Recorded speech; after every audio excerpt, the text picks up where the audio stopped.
Hello everybody, welcome to Snyder's Inc. And today we got newest unsolved cases. 5 mysterious unsolved cases number 8. Well, part 8 here. We're gonna get right into it, ladies and gentlemen. Hit the like button, hit the subscribe button, comments thing down below. Let's go.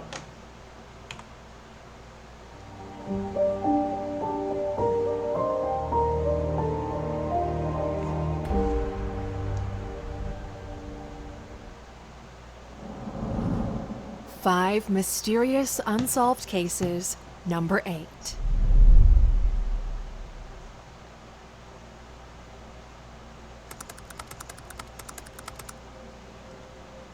So, the new thing we do here on these, if you haven't watched these before, is I look up because these are done years apart from each other, right?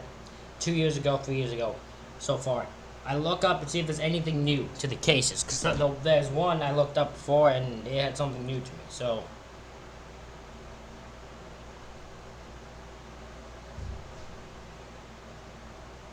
Come on. Can't wait for me. Internet connect, and then I'll be... Okay.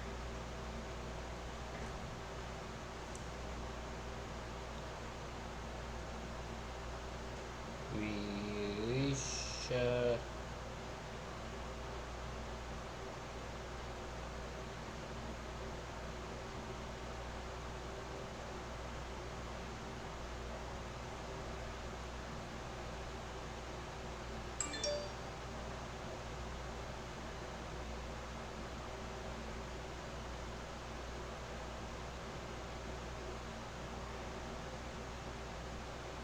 So this one, the girl has never been found yet. Still has not to be found to this day.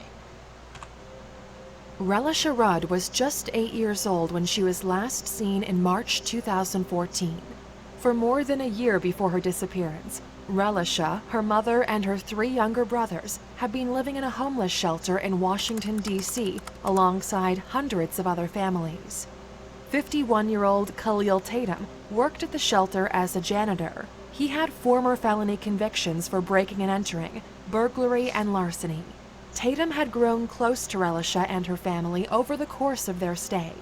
Despite a policy that prohibited fraternization between the shelter staff and its residents, Relisha and Tatum spent time alone together, and Tatum gave her gifts, including a tablet. Relisha even referred to him as her goddaddy. Tatum spent time with other young girls staying at the shelter as well, but was never disciplined for this behavior. Groomer from the fucking start. How did this guy get this thing? This guy clearly was a problem by the way he was grooming all of these young girls. And it seems Relisha, I think I said her name right, was just the one he got to actually do something to. Toward the end of February 2014, Relisha's mother, Shamika Young, placed her into Tatum's care, allowing her daughter to leave the shelter and stay with him.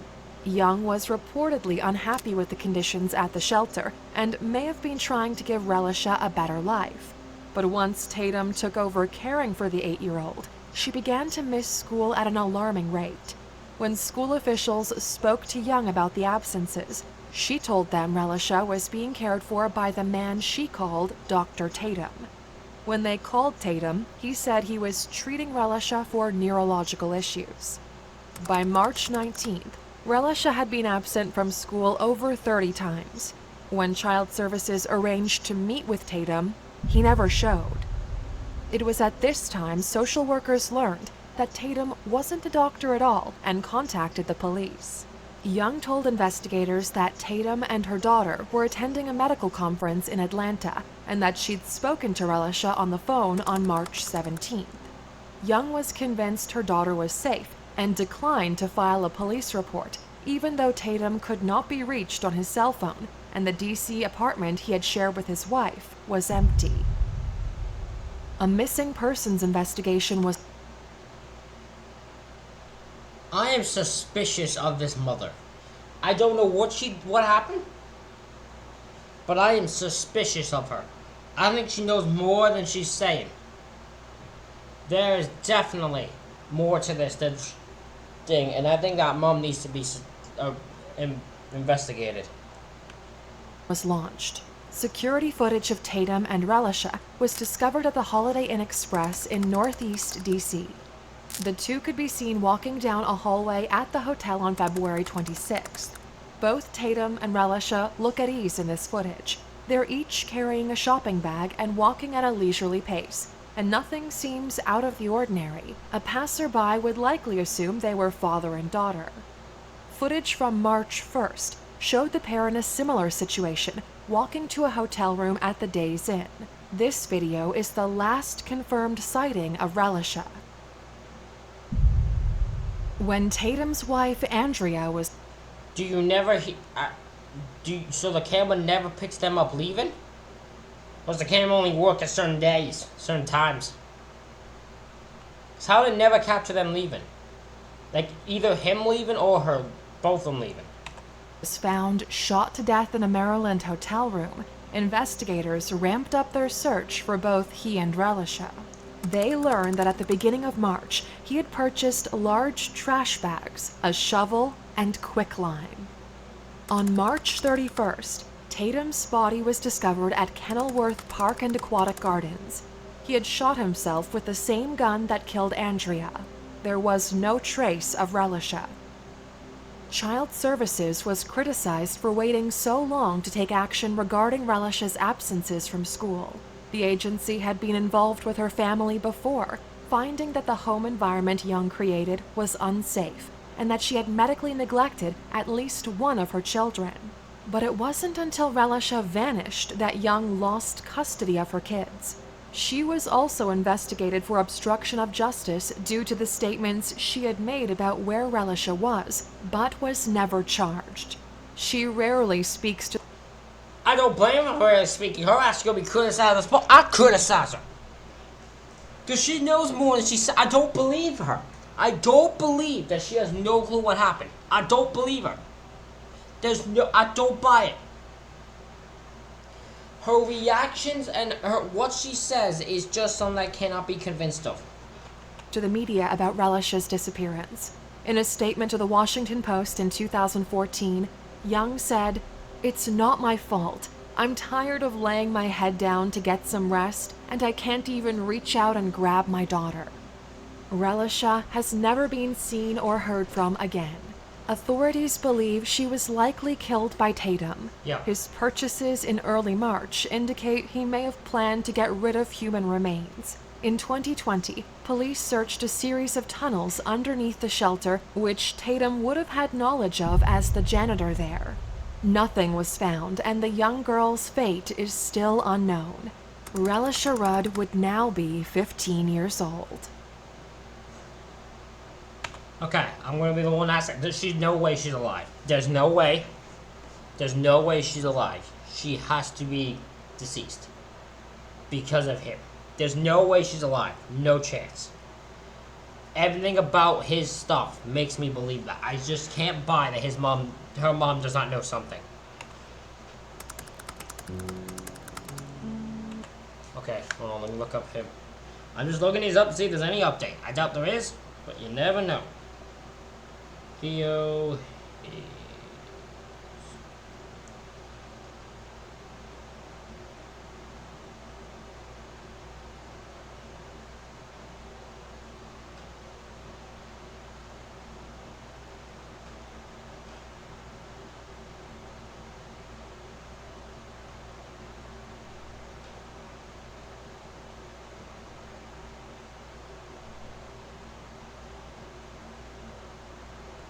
So, they've not found him, although the main assumption is that he's deceased. That's what I've gathered from looking him up. Belgian backpacker Theo Aez began his solo travels in Australia in late 2018. Nearly a year later, he disappeared a week before his flight back to Belgium. 18-year-old Theo arrived in Byron Bay, a popular tourist destination, on May 29, 2019. He checked into a single room at the Wake Up Hostel in Belangio. It was the final leg of his trip. He planned to spend a few days in Byron Bay before taking a bus to Sydney and flying home. On the evening of May 31, 2019, CCTV captured Theo and a new friend he'd met at the hostel buying some alcohol at a local liquor store. The footage indicates nothing out of the ordinary in Theo's behavior. Nope. The pair went back to the hostel, and later in the evening, Theo visited a bar called Cheeky Monkeys, located about a 20-minute walk from the hostel. Around 11 p.m., he left. It's unclear whether he was overly intoxicated, but witnesses have stated he was not drunk that night. CCTV footage of Theo leaving the bar provides the last known images of him before his disappearance.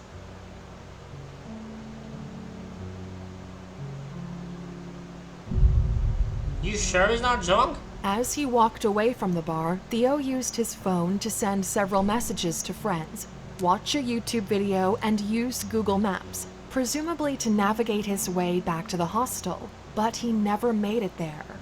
Cell phone records indicate that Theo actually walked in the opposite direction. That's what I was thinking. He kept up That's a what it quick looked pace, following an unusual route down dark streets and through bushland to Tallow Beach.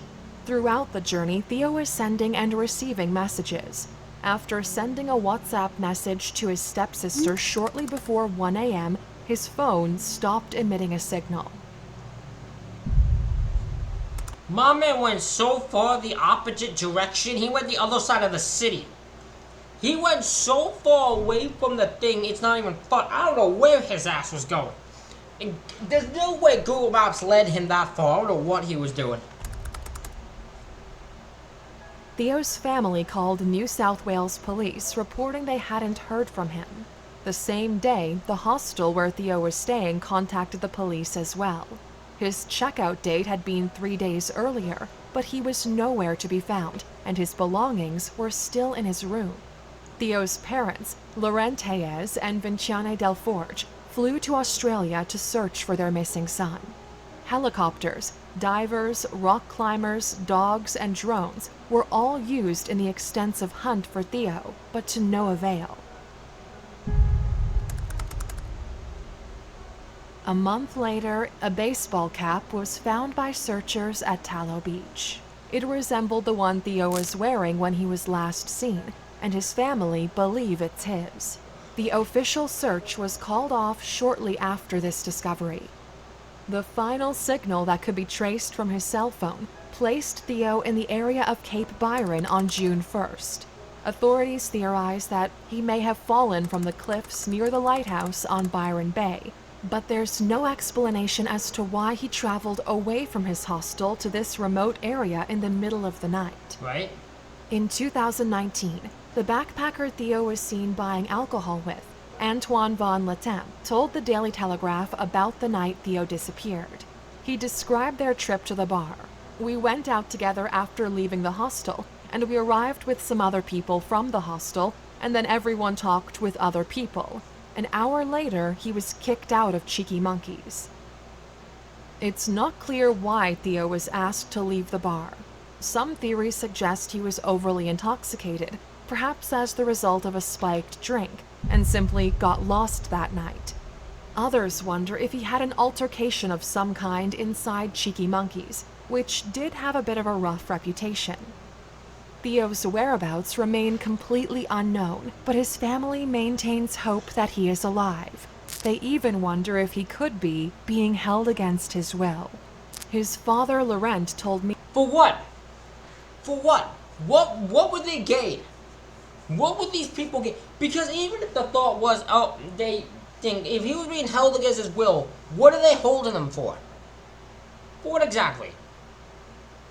That's what I can't. There's no way that's the case, because it don't make no sense. It don't make no sense.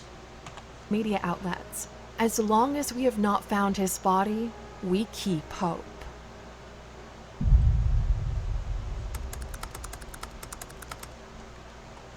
Local mothers in Okay. Tamala.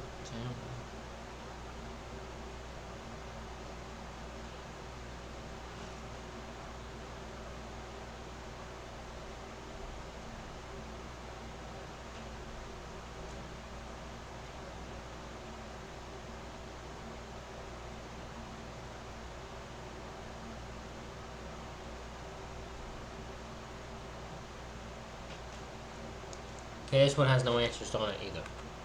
On the evening of November 3rd, 2018, 40-year-old mother of five Tamla Horsford attended an adult slumber party with other local mothers in Cumming, Georgia. By the following morning, Tamla would be dead, and nobody would be able to explain why. On the morning of November 4th, Tamla's body was discovered in the backyard of Jeannie Myers' home. Myers had invited a group of mothers who met through the Youth Football League over to celebrate her birthday, offering to let them spend the night to avoid drinking and driving. Though the party was planned for a group of 9 women, 2 men also stayed at the house that night. Myers' boyfriend, Jose Barrera, and Tom Smith. Oh, I'm sorry. I know this. It might be him, but he looks like a guy. It's probably him. It's probably Jose. It's probably Jose. The husband of another attendee. Barrera and Smith hung out in the finished basement, while the women socialized upstairs. Tamla drank tequila and went out to the back porch balcony to smoke throughout the night, mostly cigarettes, but also marijuana until Myers asked her to stop. At some point, the men came back upstairs and the group played Cards Against Humanity. Around 11:30 p.m., some guests began to head home, while those who planned to stay the night got ready for bed. The last person to see Tamla alive was Bridget Fuller, who left the house at 1:47 a.m. when her husband picked her up. She told police that she and Tamla were the only 2 people left downstairs, and that Tamla was eating gumbo soup and planned to smoke another cigarette before going to bed. The home's security system registered the back door opening, closing, and opening for a final time at 1:57 a.m. At 8:45 a.m., Tamla was seen on the lawn 14 feet below the porch, face down and unresponsive by Myers' aunt, who lived at the house. Jeannie Myers and Jose Barrera called 911 at 8:59 a.m. The homeowner, Myers, could be heard guessing that Tamla fell off the balcony, which had a nearly 4-foot-tall railing. Barrera told the 911 operator that Tamla wasn't breathing and described a small cut on her wrist, suggesting she may have tried to hurt herself. Hey, what's going on? We had people over last night when we were drinking. Most of us went to bed. One of them stayed on the balcony. She was drinking, and we just went outside, and she's laying face down in the backyard. It looks like, I'm guessing, maybe she fell off the balcony. I wonder if she knows what happened too, because if he did something, you could defend her. I have suspicions. But she's stiff. Okay, is she breathing? I don't know if she's face down. Okay, how old is she? At 41. Here, hold on. Hey, this is Jose Barrera. Hey, have y'all checked to see if she's breathing? She's not moving one bit. She's not breathing. Okay. I just try to assess her, touch her. She's completely face down in the yard. She is stiff. Okay. Do you see any blood or anything to where, from where she fell? I don't know if I should move her over. I mean, she's completely face down. Okay. I mean, can you just check and see if she's breathing? If she's not breathing and you know she's gone, then just leave her where she's at. If she, okay. 1 minute. You know, like my girlfriend said, people were over last night. It was her birthday party. We're not the woman that we believe to be deceased, but it's my girlfriend's birthday party. Instead of having everybody go out, she had everyone stay in.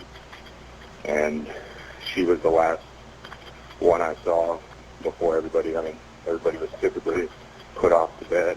She was the last one in the kitchen. She was just either waiting around for a ride or waiting until the morning. Okay. Was she there with anyone else? I don't believe anybody was. My girlfriend has cameras here on the back deck that we can check. Okay. That I think would have caught the incident if she fell from here. Again, How much do you want to bet the cameras aren't working or the cameras don't catch anything?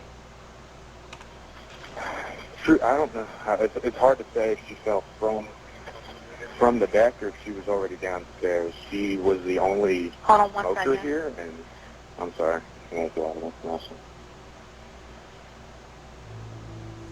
Barrera mentioned on the call that the house had security cameras and were pointed at the backyard, but they were later found to have dead batteries. What a perfect coincidence. The case where someone gets murdered in their backyard, camera happens to have dead batteries. What are the nuts? The Forsyth County Sheriff's Office reported multiple blunt force injuries in Tamla's autopsy. Noting a high blood alcohol level in her system, investigators agreed she had probably accidentally fallen off the balcony to her death. The other partygoers reported going to bed before Tamla. Tamla's friends and family were suspicious of the story. Agreed. Whatever had happened to her, it seemed she had been alone. The family asked for an independent autopsy from the Georgia Bureau of Investigations. This autopsy found that Tamla had suffered more severe injuries than might be expected from an accidental fall. In addition to blunt force trauma to her head, neck, and torso, she also had cuts on her face, hand, and legs, and a laceration to her heart's right ventricle. Her right wrist was dislocated, her neck was broken, and there were 4 types of hemorrhages in her skull and brain. A blood alcohol level. Yeah, no. That ain't no damn. That all don't happen from a fall from like 4 feet. No. Not all that, no. You know, just get random cuts and all that from a fall. Yep. Level of .238 was found in the GBI's toxicology report, in addition to traces of an anxiety drug and THC.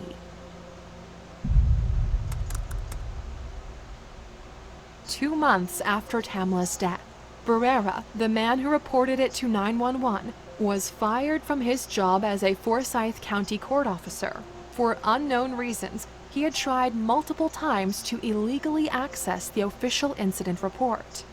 Despite the unusual... Huh.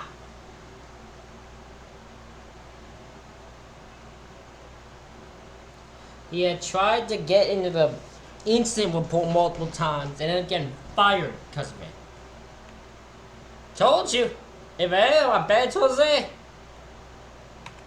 circumstances, Tamla's death was ruled an accident and the case was closed on February 20th, 2019. The Horsford family hired attorney Ralph Fernandez to continue looking into Tamla's death. On June 5, 2020, Fernandez informed Tamla's husband, Leander, that his team's findings suggested the incident had not been an accident, but a homicide. Yep. Tamla's injuries indicated she could have been involved in a struggle, and the investigation had left much to be desired. The scene had been poorly preserved. Autopsy photos were never released to Fernandez, and were possibly not taken at all. And witness statements that conflicted with one another had not been followed up on. A week later, Forsyth County Sheriff Ron Freeman asked the GBI to reopen the case. The agency agreed but did not provide a timeline for their investigation. Over 2 years later, it is still unclear whether Tamla Horsford died as a result of a terrible accident or something more sinister. If they went to me and going, hey, how do you think she died? I'm like, it's homicide.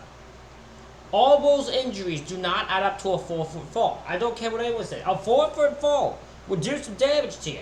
It could cause you to die. But you don't get cuts from them for no reason. You don't get that amount of damage done to you. You just don't.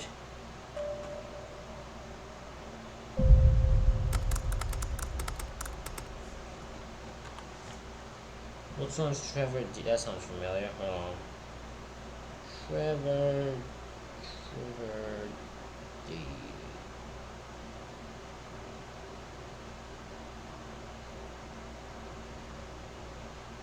Oh, he's this guy. Okay, yeah, there's definitely no. I definitely know there's no update. Yeah, there's definitely nothing here. Yeah, this one's a weird one. This one's even one that kind of spooks me because I don't know. It's easy to guess. But I actually have no idea what happened here. On Thursday, December 7th, 2000, 22-year-old Trevor Deely vanished after attending his office Christmas party in Dublin, Ireland. Trevor had worked for Bank of Ireland Asset Management for about a year and had recently returned from a vacation in Alaska at the time of his disappearance. The party took place at various locations throughout the night, beginning at a bar called Copperface Jack's, moving to the Hilton Hotel and landing at nightclub Buck Whaley's. Trevor walked out of Buck Whaley's alone at around 3:25 in the morning, but instead of returning to his apartment, he went to his office, where security let him in. CCTV video from the building that night shows a man dressed in black waiting outside before Trevor arrived. As Trevor This is what's weird about this. Because this would have to be someone he knows. Somebody knows or somebody talked to in the bar. The reason it had to be is because it makes no sense for why anyone would think he'd go to the bank at this time if this was someone who was hunting him. Like who had to hit him. Why would they think he'd go to the bank after going at this time? And there's no way he would wait in the morning because a bunch of people would be there that. There's so much about this that doesn't make sense to me. approaches the gate, the two briefly speak.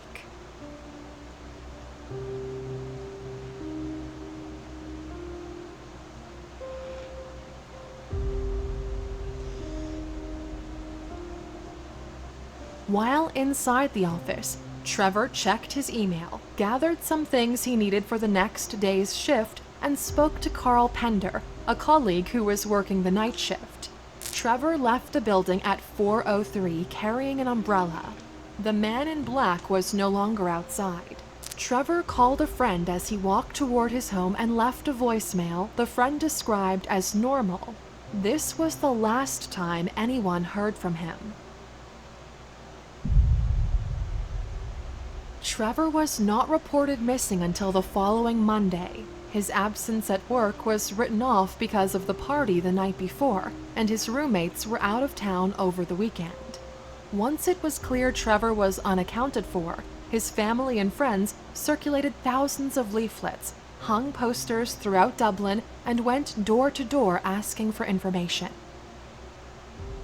Investigators discovered that at 4:14 on the morning he went missing, Trevor appeared on CCTV on the corner of Bagot Street Bridge and Haddington Road, still walking in the direction of his apartment. This is the last known footage of Trevor Deely. The footage also shows a man in black passing through the area only 30 seconds behind him.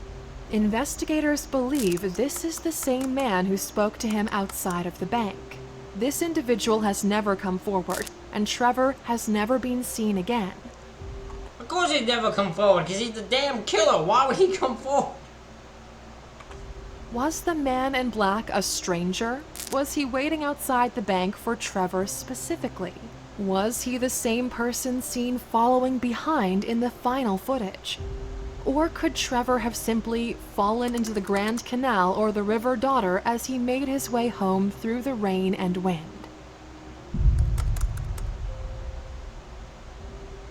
A new investigation into Trevor's disappearance was launched in December 2016, with a €100,000 reward offered for information.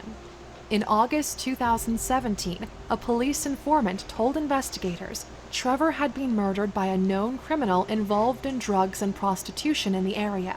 That theory, however, has never been proven, and no arrests have ever been made.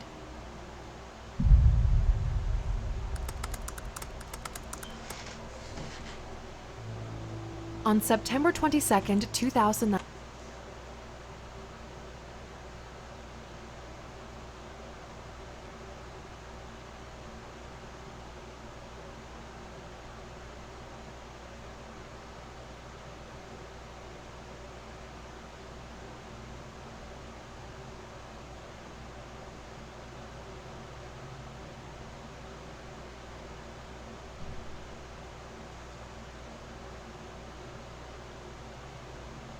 Okay.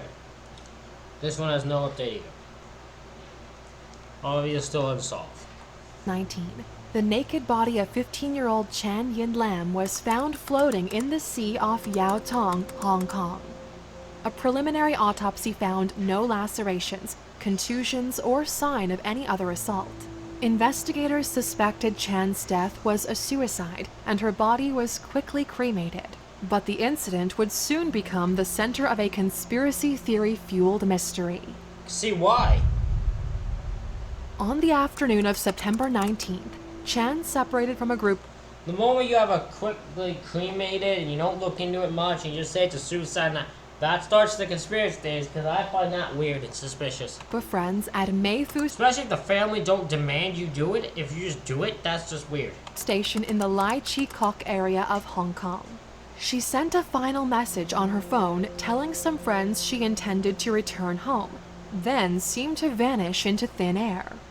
Chan's family reported her disappearance to police 2 days later. Her phone and some stationery were found on the ground in Tu Keng Leng railway station.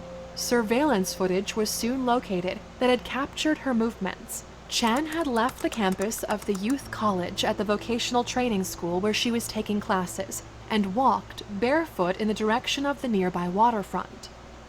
After Chan's body was recovered, social media theories emerged alleging that she had been murdered by government officials for supporting and participating in the 2019 Hong Kong protests. Okay, that's ludicrous. That is ridiculous. See why? That is really stupid. Look, do you know how many people participated in probably that?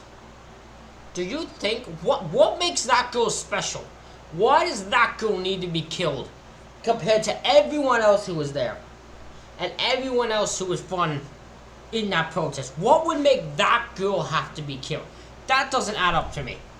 Protests were demonstrations against a bill that would have allowed extradition of Hong Kong residents to face the legal systems of mainland China and other jurisdictions. Chan had reportedly handed out protest leaflets on one occasion, and friends of hers confirmed that she had attended demonstrations. Internet sleuths began theorizing that police officers had assaulted Chan and thrown her body into the sea. Chan's mother stated she believed her daughter committed suicide and may have even been suffering from psychosis. Chan had reportedly told her mother that she heard voices. She had also been struggling in her relationship with her boyfriend, who was in jail. In early August, Okay. I can buy that. I would believe the mother when she says that. I don't think the mother would have a reason to lie. Especially if she actually believed police would it. Trust me, she ain't gonna lie about that. She ain't gonna lie. She'd say she'd want them captured. And she'd keep going on about it. In this case, the mom thinks it's a suicide and there was some psychosis. The woman has psychosis and shit like that, yeah. Chan was captured on video in a train station, appearing extremely distraught, allegedly because of an issue relating to her boyfriend. Surrounded by concerned strangers and eventually police officers, she's crying and yelling as she sits on the floor of the station.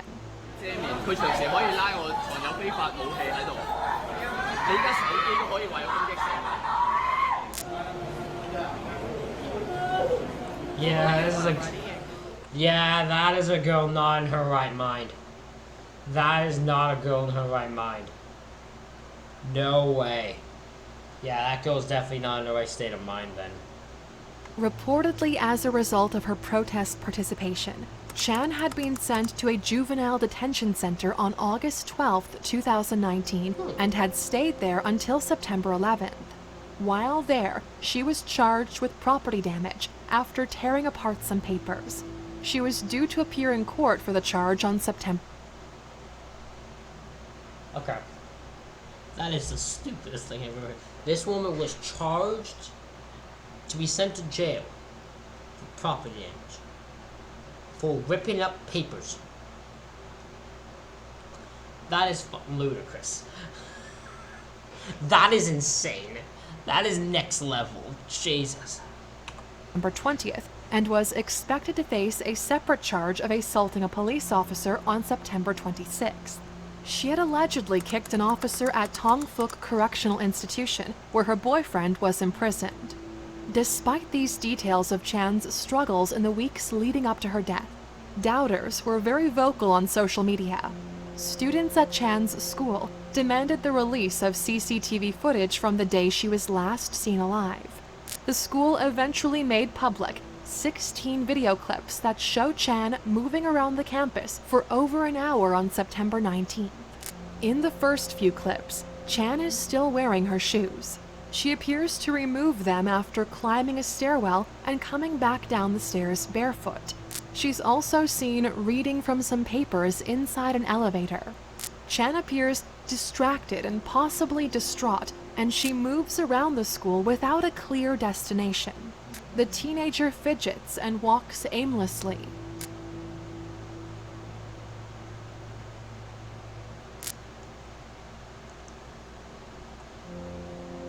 Off before. She is definitely walking mindlessly. She is just but then again, I can't say that means she was good. I've done that. I've walked around places just wandering endlessly with no real thought in my. I've done that. Doesn't mean afterwards I've killed myself. Then again, I wasn't found in water, but like, just because you're wandering don't mean you're gonna commit suicide. Those are. On 3 separate occasions, she pushes the call button for an elevator and wanders off before it arrives. In the final clip, Chan is seen walking outside on the street, presumably to the seaside. Some have suggested that the girl in the CCTV footage is not Chan, but an imposter or actress participating in a cover-up of her murder. Jesus! Some have. Y'all are taking this too far. You all are taking it too damn far, okay? You all do this. You all do this. You have this suspicion. Okay, it's a little suspicious what happened to her. But then you gotta take it to this level that's above everything else. You have to take it to the extreme. We don't do, because then that makes it unbelievable, and then it makes when your own theories of something that actually could have happened take it to a level of unbelievability, it shuts the whole thing down. Y'all gotta stop doing this. If you have a theory something might have happened to her, okay, you already have a bizarre theory in the fact that you actually think she was taken out. Police specifically targeted her of all people just for attending rallies, despite fact probably hundreds of people showed up. But she's the only one I target, for some reason, apparently.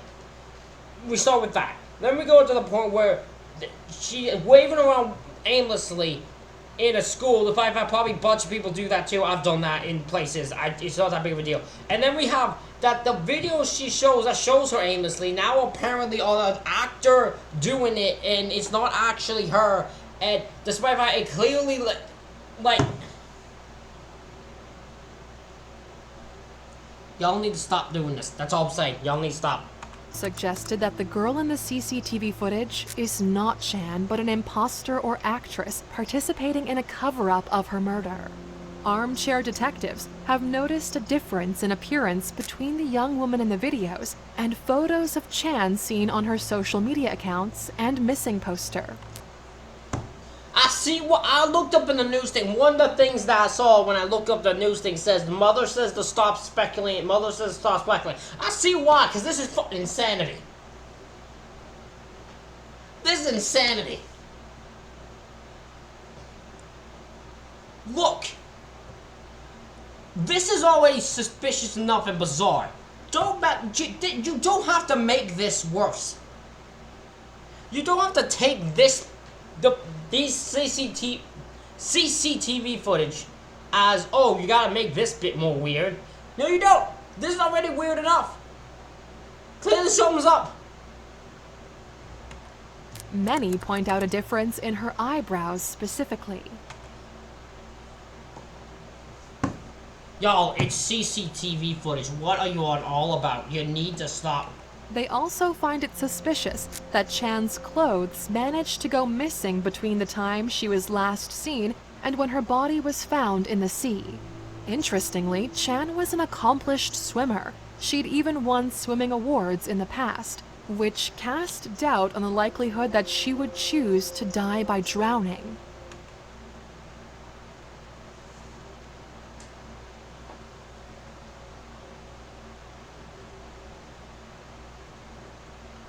I'll give you that. Okay, I'll give you that. That doesn't mean I believe it's foul play, but I will give you that is a weird. I don't believe an established swimmer would choose drowning as their way of dying. Like, when I thought about taking my own life back in the day, drowning was my one thought because I can't swim. So it'd be really easy for me to. It would be really easy for the water to take me. But in this case, that wouldn't be the case because it'd be